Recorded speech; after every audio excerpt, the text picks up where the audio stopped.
दोस्तों, वास्तव हम सभी जानते हैं कि आखिर सूर्य ग्रहण और चंद्र ग्रहण पड़ने के पीछे का कारण क्या है। लेकिन क्या आपको पता है कि वाइकिंग मैथोलॉजी में इसी को लेकर दो भेड़ियों की कहानी प्रसिद्ध है, जिनमें से एक का नाम था स्कॉलर और दूसरे का नाम था हाथी। और वाइकिंग मैथोलॉजी में ऐसा माना जाता था, जब भी स्कॉल नाम का भेड़िया सूर्य को पकड़ लेता था तो सूर्य ग्रहण पड़ता था। वहीं दूसरी ओर जब हाथी चंद्रमा को पकड़ लेता था तो चंद्र ग्रहण की शुरुआत हो जाती थी। है ना काफी मजेदार, काफी अजीब। लेकिन अभी इससे भी अजीब बात बताता हूँ कि इन अंधविश्वासों के बीच जब भी पुराने समय में सूर्य ग्रहण या चंद्र ग्रहण पड़ता था तो वाइकिंग समाज के लोग जोर जोर से चिल्लाने लगते थे, भाग दौड़ मचाने लगते थे और आवाजें निकालने लगते थे, इस सोच में कि उनकी आवाज को सुनकर सूर्य या चंद्रमा को कब्जे में रखने वाले दो भेड़िए दौड़कर भाग जाएंगे और उनके देवता को अकेले छोड़ देंगे।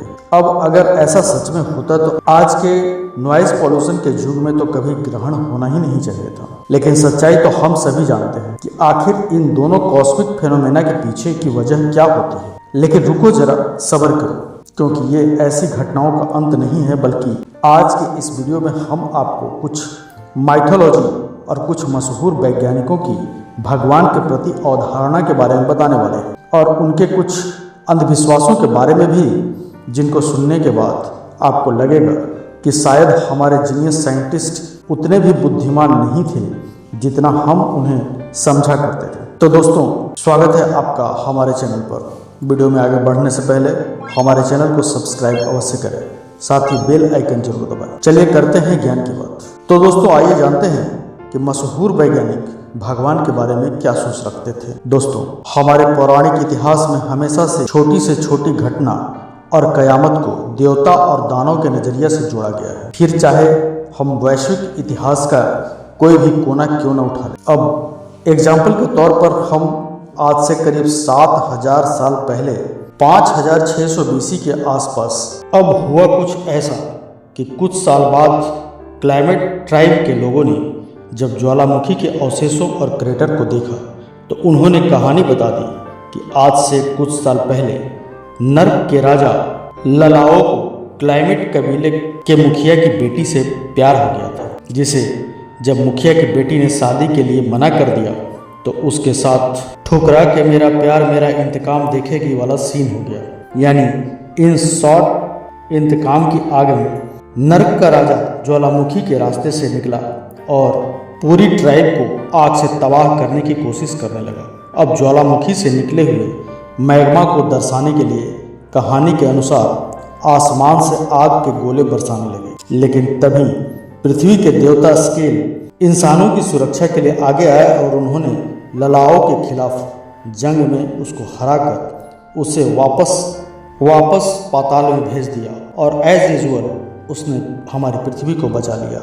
और उन दोनों के बीच हुई जंग में एक बड़ा सा क्रेटर बन गया, जिसे आज क्रेटर लेक के नाम से जाना जाता है। लेकिन यही सेंसलेसनेस धीरे धीरे बढ़ती चली गई। लोगों को एक्चुअल साइंस की बजाय अगर उन्हें यही बातें देवी देवताओं के माध्यम से बताई जाती थी तो सारी चीज़ें उन्हें बहुत ही अच्छे तरीके से समझ में आती थी, जिस वजह से समय के साथ साथ हर एक सभ्यता में हर पीरियड में हर चीज़ को देवताओं के साथ कनेक्ट कर दिया गया। अलग अलग बिलीफ्स में प्यार के देवता, जंग के देवता, धरती के देवता, आसमान के देवता, समुद्र के देवता, अरे यहाँ तक तो ज्वालामुखी और भूकंप तक के देवता भी कुछ सभ्यताओं में देखने को मिलने लगे थे। और इसी सब के चक्कर में एक्चुअल साइंस की ऐसी की तैसी हो गई और ज्ञान की सारी फुटेज गॉड्स वाले एग्जाम्पल ने ले ली।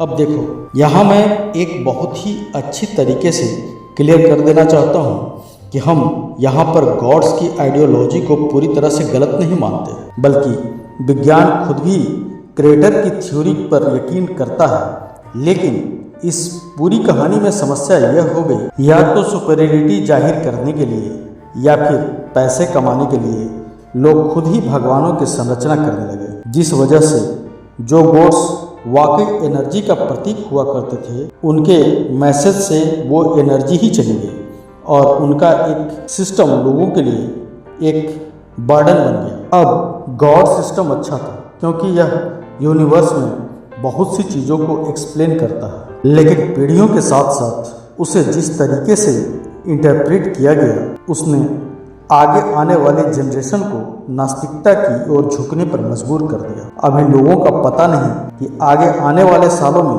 और कितनी ही देवताओं को जन्म देते थे, लेकिन आज से करीब 2600 साल पहले Greek mathematician Thales of Miletus god system को रिप्लेस किया गया।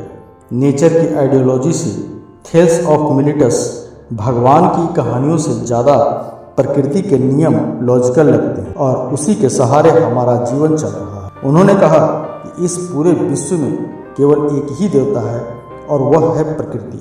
अब उनके अनुसार मानवता एक न एक दिन एक ऐसे मुकाम पर पहुंचेगी जब यह प्रकृति के नियमों को डिसाइवर कर लेगी, और जिस दिन ऐसा होगा उस दिन इंसान इंटेलिजेंस का एक नया मुकाम हासिल कर लेंगे। अब दोस्तों, थेल्स वो पहले शख्सियत थे जिन्होंने किसी सूर्य ग्रहण को एक्यूरेटली प्रेडिक्ट किया था, और उनकी आइडियोलॉजी धीरे धीरे फेमस होने लगी कि लोग उन्हीं के बिलीफ्स की ओर झुकने लगे, और यहाँ से डेवलप हुआ इस कॉन्सेप्ट का एक मेजर टर्निंग पॉइंट जिसे सब यूनियन साइंस के नाम से जानते हैं। दोस्तों, प्राचीन ग्रीक में केवल 4 मेजर ट्राइब्स हुआ करते थे, लेकिन द यूनियन साइंस इतनी पॉपुलर होने लगी कि लोग देवता वाली प्रणाली से बाहर आकर प्रकृति को ही पूजने लगे। हालांकि कुछ हिस्टोरियन ऐसा कहते हैं कि जब बाकी ट्राइब्स को ये लगने लगा कि धीरे धीरे उनकी ही जनजाति में देवताओं की विचारधारा के कारण विरोध छिड़ जाएगा, तब उन्होंने एक नई आइडियोलॉजी को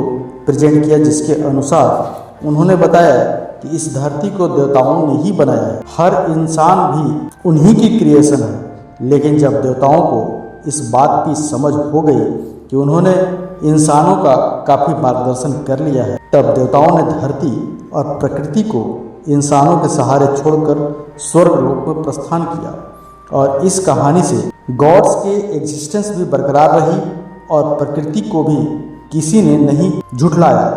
अब इसको चाहे छलावा कहें या विश्वास, लेकिन इस कहानी के माध्यम से उनकी भी इज्जत बच गई और लोगों का विश्वास भी नहीं टूटा। सैकड़ों सालों के लिए यही ईश्वर की परिभाषा बन गई कि प्रकृति को हमें पालने के लिए छोड़ा गया है, जिस वजह से चाहे आप कोई भी एशियंट मैथमेटिशियन, फिलोसोफर या साइंटिस्ट जैसे कि सोक्रेटो, प्लेटो, एरिस्टोटल, पाइथागोरस या आर्किमिडीज को ही क्यों न उठा लो, सब के सब इसी मानसिकता को फॉलो करते थे। लेकिन समय के साथ साथ विविधताएं बढ़ती गई, लाखों गॉड्स और आइडियोलॉजी के जन्म के साथ साथ लोगों की थिंकिंग में भी बहुत ज़्यादा फर्क आया, और यही रीज़न है मॉडर्न साइंटिस्ट की आइडियोलॉजी ग्रीक स्कॉलर्स की तरह यूनानिमस ना होकर काफ़ी स्कैटर्ड रही। फॉर एग्जाम्पल 18वीं सदी में जिस व्यक्ति ने ग्रेविटी और कैलकुलस की खोज की, उसका भगवान के प्रति क्या विश्वास था। हम बात कर रहे हैं सर आइजक न्यूटन की। सर आइजक न्यूटन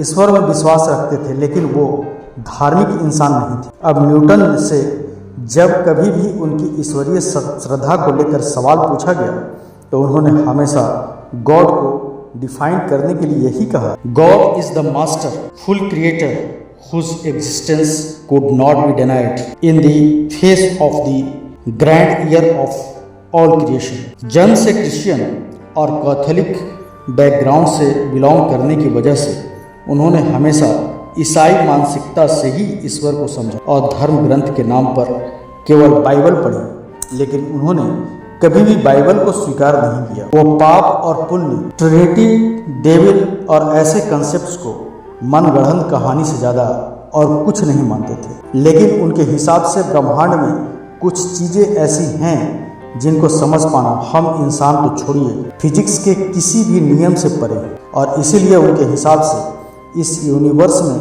कोई न कोई ऐसे कंट्रोलिंग एनर्जी जरूर है जिसके इशारे पर सब कुछ होता है। और यही कारण था कि वो गॉड की एग्जिस्टेंस पर तो बिलीव करते थे, लेकिन धार्मिक पहलू से नहीं बल्कि एक लॉजिक पहलू से। क्या आप भगवान को मानते हैं या फिर आप विज्ञान को मानते हैं?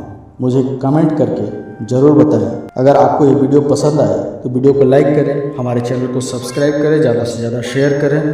मिलते हैं अगले वीडियो में एक नई खास जानकारी के साथ। तब तक के लिए धन्यवाद।